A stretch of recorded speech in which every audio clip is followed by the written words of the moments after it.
नमस्कार, मैं प्राची गुप्ता क्लास 6 की गणित की कक्षा में आपका स्वागत करती हूँ। बच्चों, आज की कक्षा में हम पूर्णांक का अनुवर्ती देखेंगे। आप ये भी पहले सीख चुके हैं। ये वही बात है, थोड़ा सा अंतर कैसे आता है आप देखिए। पूर्णांक की अनुवर्ती संख्या, प्रत्येक पूर्णांक में जब हम एक जोड़ते थे तभी उसकी अनुवर्ती संख्या मिलती थी ना हमें, पहले जैसे हम कर रहे थे। इसमें भी हमें यही करना है, लेकिन अगर वो पूर्णांक माइनस में होगा और तब उसमें +1 जुड़ेगा तो एक संख्या माइनस में है, एक प्लस में, तो घट जाएगी और साइन बड़ी वाली संख्या का आएगा, तो -4। तो -5 में जब +1 जोड़ा तो आंसर आया -4। तो -5 की अनुवर्ती संख्या -4 हुई। जबकि 6 में जब एक जोड़ा, यानी दोनों प्लस में हैं, तब जब हमने जोड़ा तो 7 आया, तो 6 की अनुवर्ती संख्या 7 आएगी। आपको याद है ना, संख्या रेखा में दाईं तरफ की संख्या हमेशा अपनी बाईं तरफ की संख्या से बड़ी होती है। इसीलिए जो -4 है वो हमेशा -5 से बड़ा होगा। और अनुवर्ती का मतलब ही है बाद में आने वाली संख्या, यानी कि उस संख्या की बड़ी संख्या, उस संख्या से जस्ट बाद वाली बड़ी संख्या। ऐसे ही पूर्णांक का पूर्ववर्ती संख्या भी होती है ना। पूर्णांक का पूर्ववर्ती क्या है कि प्रत्येक पूर्णांक में एक घटाकर उसकी पूर्ववर्ती पूर्णांक संख्या प्राप्त होती है। अब घटाएंगे कैसे? -5 अगर माइनस में है संख्या, उसमें से -1 घटाया तो माइनस और माइनस दोनों संख्याएं जुड़ जाती हैं, साइन माइनस का ही रहता है, ये आप सीख चुके हैं। तो -5 में जब -1 को हमने जोड़ा तो -6 आया, यानी -5 की पूर्ववर्ती संख्या जो है वो -6 है। -6 -5 से पहले आई, जबकि प्लस में 7 में से एक घटाएंगे तो 6 पहले आता है, 7 बाद में, लेकिन वो प्लस में होता है, माइनस में इसका उल्टा चलता है। तो -6 जो है पूर्णांक -5 की पूर्ववर्ती संख्या है। अब हम देखेंगे कि पूर्णांकों में घटाने का प्रगुण क्या है, घटाने की क्रिया कैसे होती है। -2 -5 का मान ज्ञात कीजिए। हम एग्जाम्पल के थ्रू देख रहे हैं। तो देखिए, सबसे पहले साइन का हम गुणा करते हैं। -2 पहली संख्या है, हमने इसको -2 लिखा।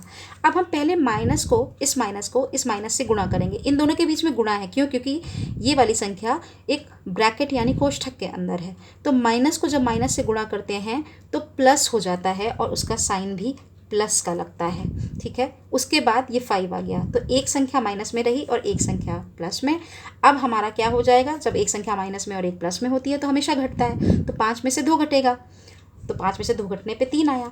बड़ी संख्या प्लस में है, 5 प्लस में है, इसलिए साइन प्लस का रहेगा। हम प्लस का साइन लगाएं या ना लगाएं एक ही बात है।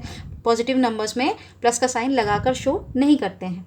ऐसे ही एक दूसरा उदाहरण लेते हैं, +3 -4। तो पहले हम माइनस का गुणा करेंगे, तो क्या हो गया? +3 का तो हमने +3 लिख लिया, और माइनस इंटू माइनस क्या हो गया? प्लस, और फिर 4 आ गया। तो इसमें दोनों संख्याएं प्लस में हो गई, तो 3 और प्लस जुड़ा तो 7 आ गया। ये हमारा आंसर हो गया।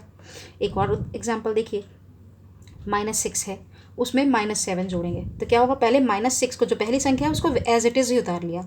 फिर हमने क्या किया, इसमें क्या है? -7, इसमें कोई ब्रैकेट नहीं है, इसीलिए हम माइनस से प्लस को गुणा करने जैसा कोई काम नहीं करेंगे। -6 के बाद -7 उतारेंगे, और क्या हो गया यह कि माइनस और माइनस क्या हो जाता है? प्लस हो जाता है, और साइन क्या रहता है बताइए?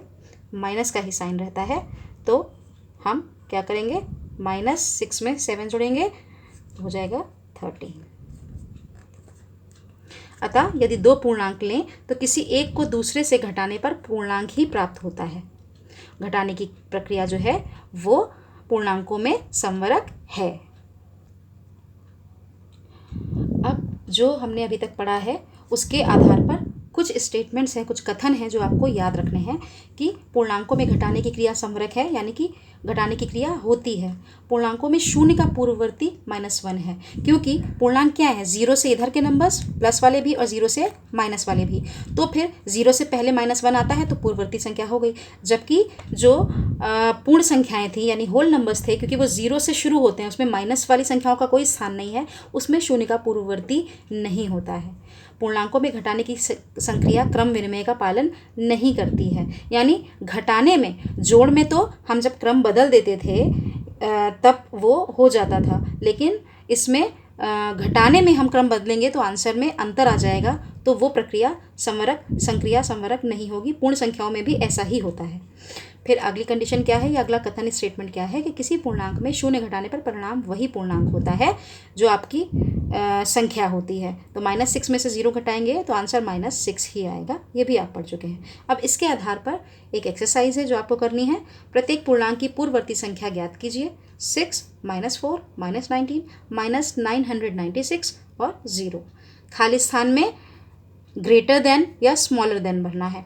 तो -3 प्लस -6 बड़ा है -3 -6 से। ये आप सॉल्व करके देखेंगे तभी आपको समझ में आएगा कि क्या है। ऐसे -21 में से -21 को माइनस किया और -21 में -21 को प्लस किया तो कौन सी संख्या आएगी। तो पहले आप इसका आंसर देखेंगे और इसका आंसर देखेंगे, तब आपको समझ में आएगा कि कौन सी संख्या बड़ी है। और बड़ी संख्या आप कैसे देखते हैं, हमेशा आपको याद रखना है कि दाहिनी तरफ की संख्या हमेशा अपनी बाईं तरफ की संख्या से बड़ी होती है। -27 में +27 को माइनस किया और 27 जो प्लस में है उसमें 45 को माइनस किया। अगला क्वेश्चन है, प्रत्येक पूर्णांक का उत्तरवर्ती ज्ञात कीजिए। 7 -5 -20 -997 0। फिर अगला क्वेश्चन है, प्लेटो का जन्म 429 ईसा पूर्व में हुआ था और 348 ईसा पूर्व में दिवंगत हुए, यानी उनकी डेथ हुई। तो वह कितने वर्षों तक जीवित रहे। किसी की एज हम कैसे निकालते हैं कि इस सन में पैदा हुए और इस सन में वो उनकी मृत्यु हो गई। तो हम क्या करते हैं, बड़ी वाली जो संख्या होती है उसमें से छोटी वाली संख्या, पहले वाली संख्या घटा देते हैं। तो 348 में से 429 घट जाएगा तो आपको उनकी एज पता चल जाएगी। हम अब से अगली कक्षा में मिलेंगे।